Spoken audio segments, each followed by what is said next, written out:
Welcome to Sports Savvy TV. If you find yourself enjoying the content, make sure you like, comment, subscribe. What they talking about? They ain't talking about nothing. 90% of the sports world, OKC gonna win. OKC probably gonna blow these boys out. They gonna sweep them. They gonna gentlemen sweep them. They ain't got nobody that can stop SGA. He's the MVP of the league. Nobody can stop that dude right now. He's the next great superstar. All that was being said. OKC defense is special. We haven't seen a team play defense like this since the 98 Bulls, the 04 Pistons. The Pacers got no shot. Tyrese Haliburton, he's still overrated. I just don't trust that guy. Yeah, a lot of folks woke up eating humble pie. How does that humble pie taste? You know, I wasn't one of them guys who was saying all them things about the Pacers. I wasn't saying all that. If you go back to one of my recent videos, I pick Indiana in 6. The reason why I pick Indiana in 6, because they are resilient. Rick Carlisle, he was a player. He won a championship as a coach already. He done been here. He done done that. The Thunder coach, this is his first time here. And it showed in this game. He made no adjustments. Rick Carlisle completely out-coached him. It was beautiful to watch if you knew what you were looking at. You know, the Pacers came out rushing. OKC came out and they did what they do. You know what I'm saying? Come out, blitz you, have you scratching your head, you know. But what the Pacers did was they committed a lot of turnovers. 24 turnovers to be exact. When the Thunder are turning teams over, they usually score off them turnovers. The Pacers were turning the ball over, but they wasn't letting them go score. That was a big reason why the Pacers were able to hang in this game and eventually pull it off at the end. I don't know if y'all paid attention to that. The Pacers the Thunder didn't really get that many points off of turnovers. You know what I'm saying? Because when you watch the Thunder, that's a big part of their game. Transition off of turnovers. Rick Carlisle's an excellent coach, man. He's just an excellent coach.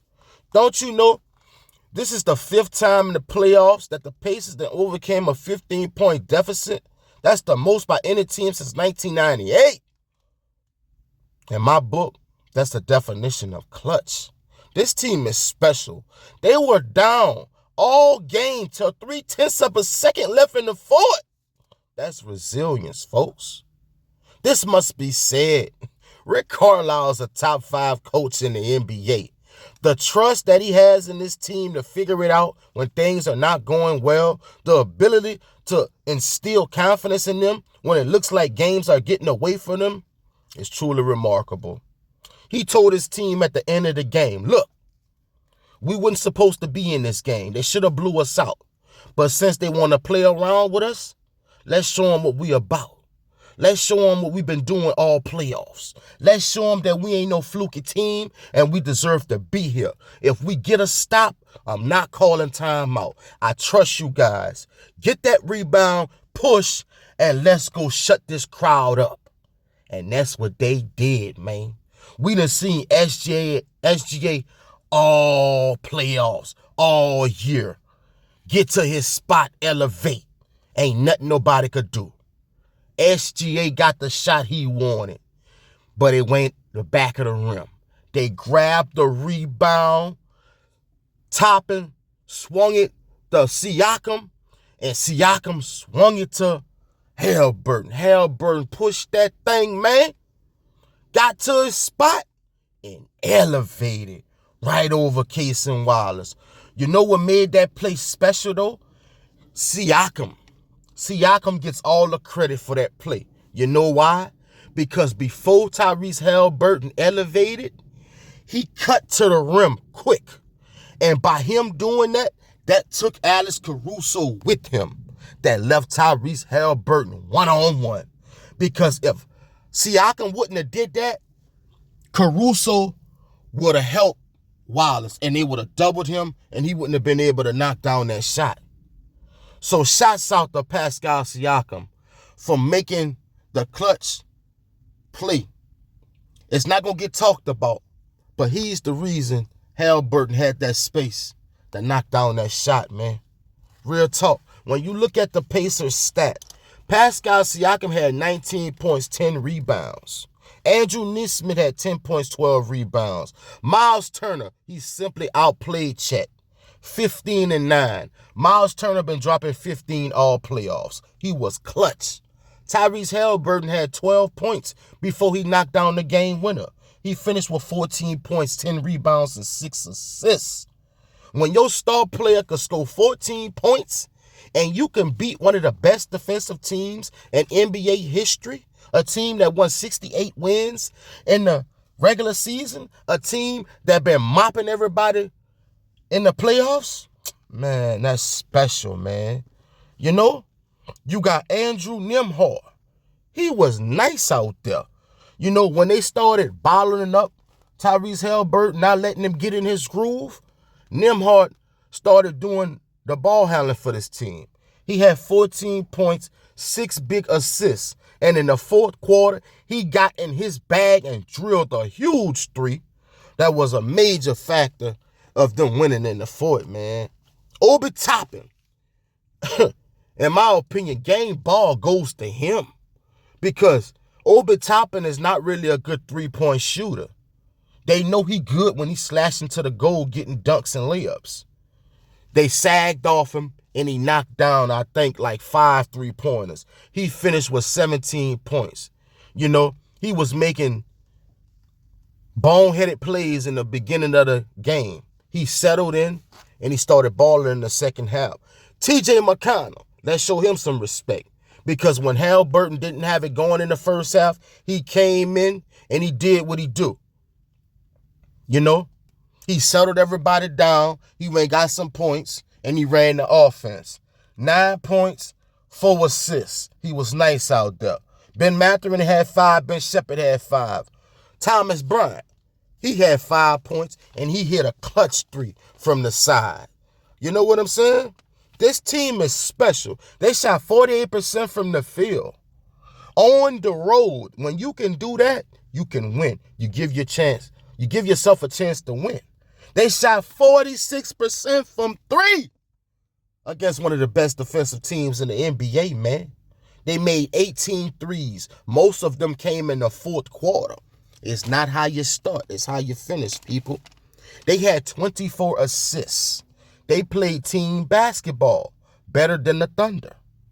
You know, the Thunder only had 13 assists. Team basketball, baby. It's not just about the superstars. It's about the team. When you look at the Pacers, they committed 24 turnovers, man. But they got it. They started, you know, they wasn't turning the ball over in the second half. And they knew if they could just get that lead within 8, they knew they had a chance. The Pacers had 7 blocks, 34 points in the paint. They only had 1 steal, and they shot 71% from the free throw line. When you ask yourself, how in the world did the Pacers win this game? They won this game because they're resilient. You know what I'm saying? When you look at the Thunder, they only committed 6 turnovers, and they had 46 points in the paint. They were dominating the paint. They were supposed to win. You know? But look, the Thunder only shot 40% from the field at home. It ain't good enough. And they only shot 37% from 3. They made 11 threes. They shot 88% from the free throw line. 39 rebounds they had. And they had 14 steals. That's crazy. Most of them steals, though, I have to keep it 100. Everybody likes to talk about the OKC Thunder defense. A lot of these turnovers were fouls that the refs were not calling. Alex Caruso committed about 7 fouls.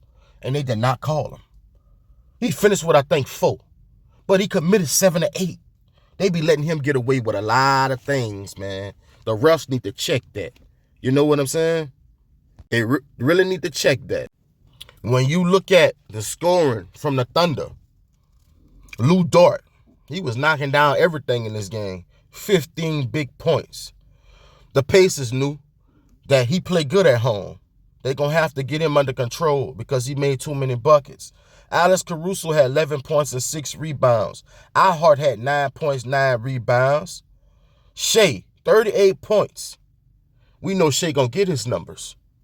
But you know, the telling stat for me, only 3 assists.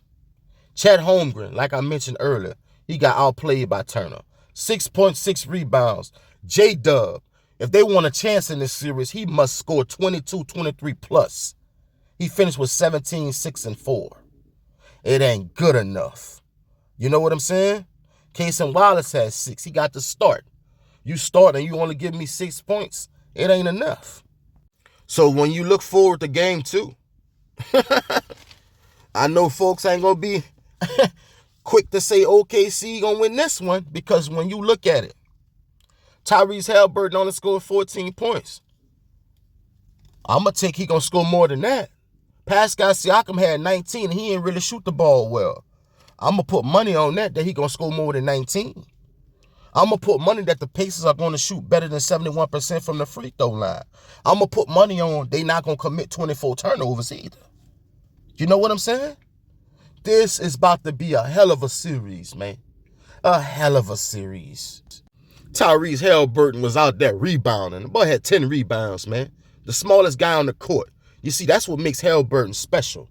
When he don't go out and score, he's contributing to the game in other ways. He's assisting. He's rebounding. You know, we got a lot of guards and players in the game. When they're not scoring, they can't do nothing for you.